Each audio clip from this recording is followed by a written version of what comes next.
La récente décision de Paul Biya, président du Cameroun, d'ordonner la libération de Jean-Pierre Amougou Bellinga a suscité des débats passionnés au sein de la société camerounaise. D'un côté, Amougou Bellinga est présenté comme un homme d'affaires prospère et influent, créateur d'emplois et acteur économique majeur, notamment pour la jeunesse.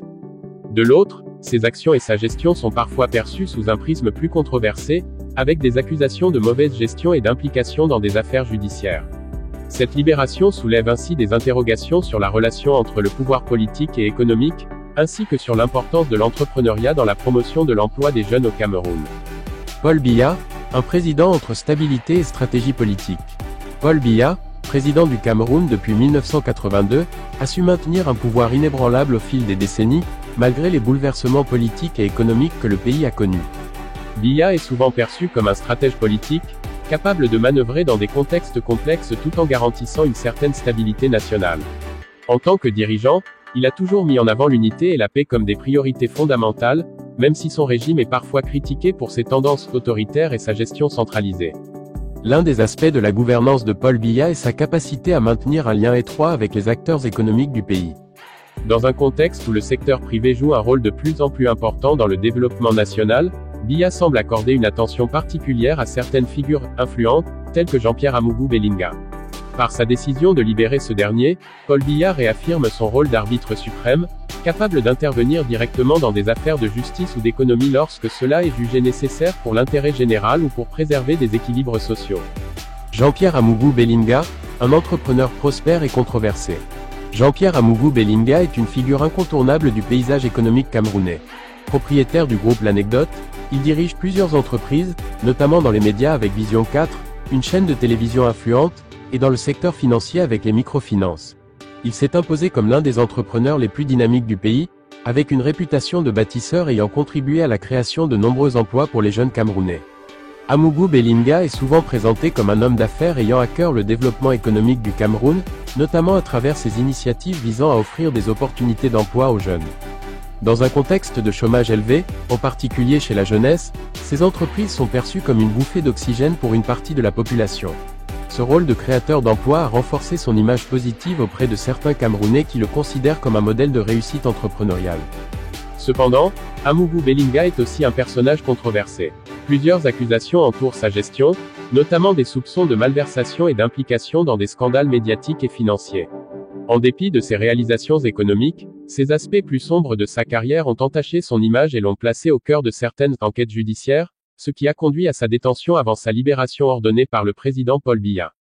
L'importance de l'entrepreneuriat dans la création d'emplois pour les jeunes. Le Cameroun, comme beaucoup d'autres pays africains, est confronté à un défi majeur en matière d'emploi, notamment pour sa jeunesse.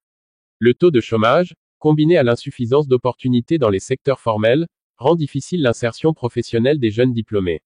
Dans ce contexte, l'entrepreneuriat privé joue un rôle central dans la dynamisation de l'économie et la création d'emplois. Amougou Bellinga, par ses entreprises, incarne cette figure de l'entrepreneur qui crée des opportunités pour la jeunesse. Son empire, qui s'étend du secteur médiatique au secteur financier, a généré de nombreux emplois et a permis à une partie de la jeunesse camerounaise d'accéder à des emplois stables. Cette contribution à l'économie nationale est un élément clé qui semble avoir influencé la décision de Paul Biya de le faire libérer. Pour le président, soutenir les acteurs économiques capables de générer des emplois peut être vu comme un moyen de combattre le chômage et de promouvoir la stabilité sociale.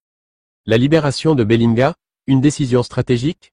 La décision de Paul Biya de libérer Jean-Pierre Amougou Bellinga s'inscrit dans un cadre plus large, celui de la préservation d'un certain équilibre entre le pouvoir politique et le pouvoir économique. D'un côté, Biya est conscient de l'importance de soutenir les acteurs économiques capables de contribuer au développement du pays, notamment en période de crise économique. De l'autre, il s'agit également de garantir la stabilité sociale en évitant des tensions inutiles entre l'État et des personnalités influentes. La libération de Bellinga peut être interprétée comme un geste de soutien à l'entrepreneuriat national. En soulignant l'importance de la création d'emplois, Paul Biya renforce l'idée que le développement économique passe par des entrepreneurs dynamiques et innovants. Cependant, cette décision est également critiquée par certains, qui y voient une preuve de l'imbrication entre le pouvoir politique et les grandes fortunes du pays.